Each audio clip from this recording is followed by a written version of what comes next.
오늘 아침 말씀도 어제 아침과 동일하게 민수기 33장 1절에서 5절까지를 말씀을 읽겠습니다. 민수기 33장 1에서 5절입니다. 모세와 아론의 인도로 대우를 갖추어 애굽을 떠난 이스라엘 자손들의 노정은 이러하니라. 모세가 여호와의 명령대로 그 노정을 따라 그들이 행진한 것을 기록하였으니 그들이 행진한 대로의 노정은 이러하니라. 그들이 첫째 달 15째 날에 람셋을 떠났으니 곧 6월절 다음 날이라. 이스라엘 자손이 애굽 모든 사람의 목전에서 큰 권능으로 나왔으니 애굽인은 여호와께서 그들 중에 치신 그 모든 장자를 장사하는 때라. 여호와께서 그들의 신들에게 벌을 주셨더라. 이스라엘 자손이 람셋을 떠나 숫곳에 진을 치고. 아멘. 목사님 지도를 한번 띄워 올려주십시오.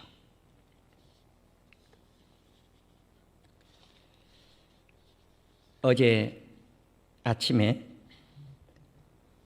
출애굽의 여정 출발점이 람셋이라고 하는 말씀을 드렸습니다. 그 지도를 보면 제가 동그라미로 숫곳이라고 동그라미를 하나 쳐놨습니다. 바로 그 숫곳 곁에 그 지중해 고센이 있고 람셋이 있습니다. 람셋과 고센은 같은 지역입니다. 그래서 람셋 지방의 고센 땅에 이스라엘 백성들이 살았죠. 바로 그 아래 보면 숫곳이 나와 있습니다. 그래서 람셋에서 출발을 해서 첫 번째 진을 친 곳이 숫곳입니다. 숫곳의 뜻은 오두막집이라고 하는 그러한 의미를 지닌 이름입니다. 이처럼 이들이 람셋을 출발을 해서 40년의 광야 생활이 이루어지죠. 그래서 어제 아침에 어떤 말씀을 드렸느냐면 이들이 출애굽을 어느 때 했는가? 6월절이 끝이 나고 바로 6월절 다음 날, 그날이 무교절이죠. 그래서 그들이 출발을 할 때 어느 절기에 출발을 했는가? 6월절과 무교절은 바로 연결된 절기입니다. 그러니까 6월절, 무교절 그러면 같은 절기와도 같습니다. 그래서 누룩 없는 떡, 이스트를 넣지 않는 그러한 빵을 먹었던 절기를 무교절이라고 하죠. 그래서 6월절에 그들이 애굽을 탈출을 합니다. 출애굽을 했죠. 이제 오늘 아침 드리려고 하는 말씀은 어떤 말씀이냐고 하면은 4절에 보시면 여호와께서 그들의 신들에게도 벌을 주셨더라 라고 하는 말씀입니다. 하나님께서 애굽에 사는 사람들에게만 벌을 준 것이 아니고 애굽의 신에게도 벌을 주었다. 출애굽의 과정은 애굽의 신과 밀접한 관계가 있습니다. 이제 목사님 그 애굽의 신들을 한번 띄워 주십시오. 가정에서 우리 성도님들이 말씀을 보실 때 좀 제대로 나와 있지를 않아서 좀 보시기가 힘들 텐데 제가 그냥 띄워봤습니다. 오늘 아침 복사를 해서 우리 성도님들 몇 분에게 나누어 드렸으니까 복사지를 참고해 주십시오. 애굽의 신들은 다양한 신들이 있었습니다. 애굽의 신들은 다양한 신들이 있었는데 이 신들이 사람의 형상을 띤 신, 동물 짐승의 형상을 띤 신, 또 자연계 띤 신, 예를 들어서 뭐 강이라든가 이런 나일강을 섬겼다든가 이런 신들, 또 소를 섬겼다든가 황소를 섬기는 그런 일들, 인간의 여러 모습을 만들어 놓고 섬겼던 신들, 이런 신들이 있습니다. 그래서 이 카리스 주석에 애굽의 신들을 잘 이렇게 소개를 해 주고 있습니다. 이러한 신을 다 오늘 아침에 소개할 수가 없고요. 한 예를 든다면 황소의 신 같은 경우는 아피스, 많은 것을 생산해 낸다고 하는 다산이죠. 뭐 아이를 많이 낳는다든가 새끼를 많이 번식시킨다든가 이런 다산인데, 이것은 멤피스 지방의 소가 거리에 이렇게 쫙 행렬해 갑니다. 예, 그래서 이 아피스 신을 섬기는 것이 거리에서 소개되고 있는 신. 이러한 신 때문에 우리가 모세가 시내산에 올라가서 40주야를 하나님과 대면을 하면서 하나님의 음성을 듣고 있는 시간, 아론과 그 백성들은 땅에서 무엇을 했습니까? 금송아지를 만들었죠. 바로 이 송아지, 금송아지를 만들어서 우리가 애굽에서 인도에 낸 지도자가 사라지고 말았는데 우리의 지도자가 있어야 될 것이 아닌가. 그 지도자를 누구로 내세웁니까? 금송아지로 내세워. 이게 뭔가, 다분히 400여 년 동안 애굽에서 종살이를 하면서 그들의 몸에 배었단 말이에요. 뭐가 배었어요? 이 송아지 신이 배인 거예요. 저는 20대 겨우 넘어서 예수님을 영접했습니다. 교회를 물론 고3 때 한번 최초로 가보긴 했습니다만, 예수님을 믿고 성가대에 선 것이 아니라 예수님을 믿지 않고 성가대에 섰으니까 그걸 믿었다고 할 수가 없겠습니다. 그래 정말 예수님을 영접한 것은 20대 때 넘어서 예수님을 믿었는데, 이렇게 나이가 어느 정도 들어가지고 청년의 때 예수를 믿는 사람은 유아 시절을 잘 몰라요. 누구를 모른가? 하나님을 모르고 예수님을 몰라요. 그러니까 그 마음속에 뭐가 들어있는가? 잡다한 잡것들이 들어있어요. 그 잡것이 뭐겠어요? 신이지요. 우리 어머니가 장독대에 가서 싹싹 빌었던 그런 것들이 내 몸속에 배어 있어요. 예. 또 어머니가 제사를 지내고 제사밥을 지붕에다가 퇴 하고 날려보냈던 것, 또 제사상을 차리고 그 물을 떠서 마당에다가 휘 뿌렸던 것, 이런 정신들이 나도 모르게 남아있다는 거죠. 예. 절에 가서 시주하는 그러한 것들 남아있어요. 그것을 벗겨낸다고 하는 것은 오랜 기간이 필요합니다. 목사가 돼서도요, 그게 내재해 있어요. 어릴 때 것들이. 이거 벗겨낸다고 하는 것이 쉬운 게 아니에요. 부단한 노력을 해야 벗겨낼 수 있는 겁니다. 그래서 저는 신학을 하고 목사가 돼서 제일 부러운 사람이 있어요. 나는 사실 많이 배웠다, 부하다, 어떤 목사님들이 큰 교회를 하신다, 안 부러워요. 정말 당신이 그러냐고. 맞습니다. 제가 안 부럽습니다. 그런데 딱 부러운 분이 한 분 있어요. 그게 뭐냐? 예수님을 3대째 믿었습니다. 예수님 4대째 믿었습니다. 예수님 5대째 믿었습니다. 그러면 납작 나는 그 목사님 앞에, 그 성도님 앞에 절하고 싶어요. 거짓말이 아니에요. 난 그분들을 존경해요. 왜? 부모님께로부터, 조상들로부터 예수님을 저렇게 섬기는 방법을 이어받았는 거 얼마나 소중할까?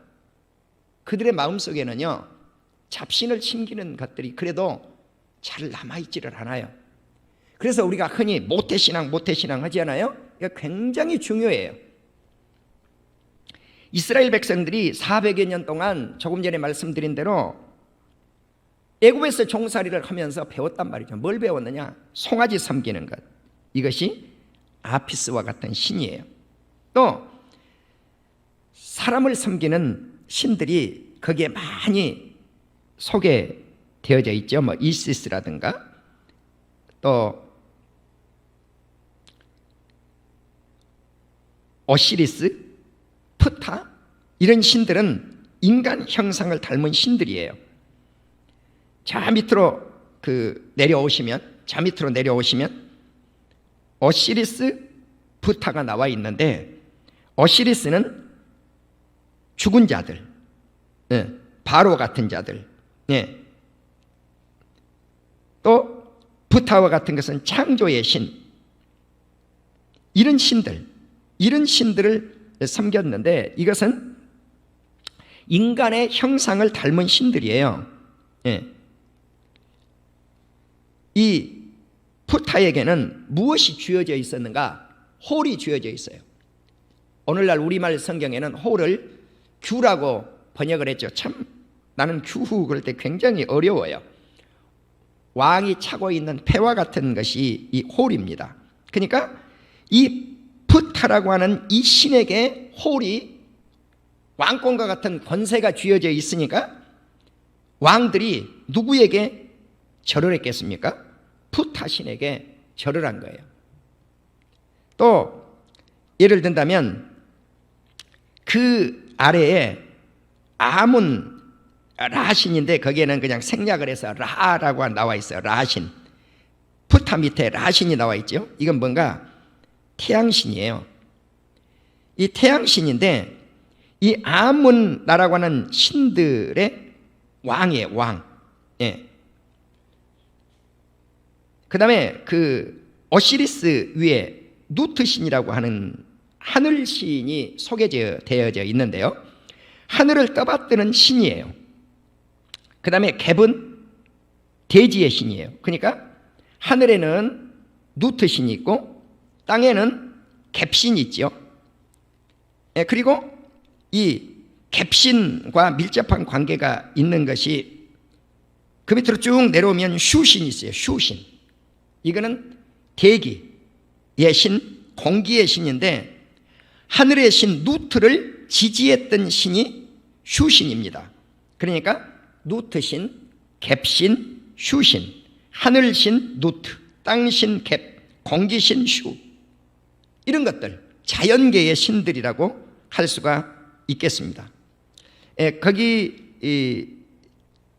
저 아래로 내려오면 제가 그 친필로 써놨는데, 개구리 형상의 신이 있어요. 이건 나일강의 신이에요. 그러니까 이런 곤충도 신격화시켰고 흐르는 강도 신격화시켰다는 거죠. 나일강 신이에요. 자, 그러면 이제 개구리 신, 이 나일강 신이 성경에 어떻게 소개되고 있는지 보시죠. 우리가 성경에서 보시면 첫 번째 신이 어떤 신이 등장을 하냐면, 출애굽기를 우리가 보시면 이해를 할 수가 있는데요, 출애굽기 7장에서 12장까지를 보시면 10가지 재앙이 소개되어져 있죠. 첫 번째 재앙이 나일강을 피로 만드는 재앙이 나와요. 바로 이 나일강을 왜 피로 물들게 했는가? 그들이 나일강을 섬겼기 때문이에요. 밀접한 관계가 있는 거죠. 이것들을 하나님이 치신 거예요. 그러니까 신을 쳤다고 하는 말씀이 그 말씀이에요. 애굽인은 여호와께서 그들 중에서 치신 그 모든 장자를 장사하는 때라 첫 새끼, 사람 새끼를 치고 짐승 새끼를 치고, 그 다음에 그들의 신들에게도 벌을 내렸다. 그들에게 신들에게 벌을 내린데, 그들이 섬겼던 나일강을 피로 물들게 해서 하나님이 치셨어요. 두 번째 개구리 신인데, 개구리가 올라오게, 나일강에서 이 개구리가 올라오게, 바로 이 개구리 신을 섬겼기 때문에 하나님이 이것을 가지고 재앙의 도구로 사용을 하신 겁니다. 자, 여기까지는 애굽의 술사들이 어떻게 했어요? 행하지요. 자, 물들을 피로 만드는 것 술사들이 행해요. 개구리 올라오게 하는 것 행해요. 세 번째 보시면 티끌을 가지고 이를 만들게 하는 재앙이 세 번째 재앙이었는데, 이때 이가 사람에게, 가축에게, 모세는 다 생기게 했는데 요술사는 그것을 행하지 못해요. 여기서부터 하나님이 이제 모세와 애굽의 요술사들을 구별하기 시작을 해요. 차이점을 두기 시작해요. 그리고 6번째 재앙에 악성 종기가 나게 해서 누구에게 치는가? 요술사에게도 친단 말이죠. 그러니까 요술사에게 치니까 요술사가 바로 앞에 서지를 못하죠. 바로 우리는 이 전능하신 하나님, 그 하나님을 이제 인정을 하는데 요술사가 어디서부터 인정하는가? 3번째 재앙, 자기들이 행하지 못할 때 뭐라고 그랬어요? 하나님의 권능입니다 그랬어요. 하나님의 권능입니다. 자, 어제 하나님의 권능을 제가 말씀을 올렸지요. 하나님의 권능이라고 하는 이 권능의 뜻, 그 뜻은 하나님의 손가락이다. Finger of God. 예. 아니면 킹제임스 버전 같은 곳에서는 high hand, 하나님의 높은 손이라는 거죠, 킹제임스 버전은. 그런데 원문 속에서는 들어 올린 손이에요. 들어 올린 손. 예. 우리말 성경에도 출애굽기 9장 3절에 하나님의 손으로 해석이 되어 있다고 그랬죠. 원문에는 다 하나님의 손가락, 이것이 하나님의 손가락이다. 예, 그렇게 카리스 주석이나 강시택 박사님 성경에는 번역이 되어 있다고 말씀을 올렸어요. 이처럼 하나님의 손길, 하나님의 손길이 모세에게 들림을 받아서 이 권능을 모세는 행했지만 요술사들이 이제 행하지 못한다고 하는 거죠. 3번째 재앙부터 6번째 재앙에는 아예 그냥 요술사를 하나님이 쳐버려요. 그러니까 어떻게 해요? 악성 종기로 인해서 바로 앞에 서지를 못하게 되는 거죠. 10번째 재앙에는 애굽의 모든 신을 심판했다고 말씀을 해요. 출애굽기 32장에는 아까 금송아지 만든 예를 들었고요. 이제 우리가 이 출애굽기 12장 12절에 보면 내가 그 밤에 애굽 땅에 두루다니며 사람이나 짐승을 막론하고 애굽 땅에 있는 모든 처음 난 것을 다 치고 애굽의 모든 신을 내가 심판하리라. 나는 여호와니라. 자, 이처럼 애굽의 모든 신을 하나님이 심판을 했다. 이제 그 말씀을 제가 간략히 오늘 아침에 올리고 있는 거예요. 이처럼 하나님은 10가지 재앙을 내리면서 누구를 쳤는가? 바로만 친 게 아니에요. 이스라엘 백성만 친 게 아니에요. 이스라엘의 장자만 쳤거나 짐승만 친 게 아니에요. 그들의 신까지도 쳤다는 것이죠. 신까지도. 자, 그래서 이제 이처럼 그들이 섬겼던 신을 쳤는데 이스라엘 백성들이 금송아지를 만든 것, 이것은 대단히 범죄 중에 범죄지요. 그래서 금송아지 앞에 모세가 어떻게 했습니까? 그들이 금송아지를 가지고 즐겁게 노래 부르고 춤추고 하는 그런 광경 앞에 하나님이 친히 돌판을 주시고 하나님이 친히 친필을 써서 십계명을 주셨는데 그 십계명의 돌판을 백성들 앞에 집어내 던져서 박살을 내버리잖아요. 그래, 나는 항상 그 말씀을 볼 때마다 무슨 생각이 드냐면, 야, 모세가 저렇게 하나님의 말씀, 하나님께서 친히 주신 그것을 저렇게 때려 부수는데 저거 범죄 아닌가? 라고 생각을 할 수가 있을 수 있어요. 그런데 놀라우게 하나님이 그것에 대해서 모세를 꾸짖은 적이 한 번도 없었다고 하는 거예요. 성경을 어디로 읽어도 야, 이 모세 이놈아, 내가 준 것을 너는 왜 깨뜨리냐, 이렇게 말씀하시질 않았단 말이죠. 모세가 진노하고 화를 냈던 건 뭐예요? 우상을 끄집어냈기 때문에, 우상을. 그것도 애굽의 사람들이 섬겼던 신을. 이것이 하나님의 마음입니다. 우리 하나님은 우상을 섬기는 것을 가장 싫어해요. 그래서 우상 섬기는 요술사들을 친 거죠. 우리는 베드로전서 2장 11절에 사랑하는 자들아, 거류민과 나그네 같은 너희를 권하노니. 자, 여기서 나그네 같은 너희를 권하노니, 이 출애굽의 인생의 여정은요, 나그네 인생이에요. 나그네 인생입니다. 이 나그네 같은 인생, 이러한 나그네 같은 인생살이를 우리가 살아가면서 인생의 여정의 노정을 어떻게 믿음을 가지고 살아가야 될 것인가, 예수 그리스도만 믿고 살아가야 될 것인가, 이것이 소중하다고 하는 말씀입니다. 그들이 가나안 땅을 들어갔다고 하는 것은 무엇일까요? 하늘의 가나안을 생각한 겁니다. 저와 여러분이 몇십 년을 사시건 100년을 사시건 120년을 사시건, 어떤 분은 128세도 사셨더라고요, 최근까지. 그런데 이것이 성도의 인생 여정이에요. 이것은 우리가 어떤 믿음을 가지고 살아가야 될 것인가. 자, 코로나 시대에 오늘날 가만히 우리 성도님들이 자기 자신을 살펴보십시오. 요즘 국가가 예배를 드리지 마세요. 그러니까 교회를 나오지 않으셔요. 이럴 때 우리 성도님들의 마음이 어떨까? 마음이 어떨까? 오늘 아침에 우리가 여기 와서 인터넷 예배라고 하는 것을 명목 삼아서 20명까지는 드릴 수 있잖아요, 합법적으로.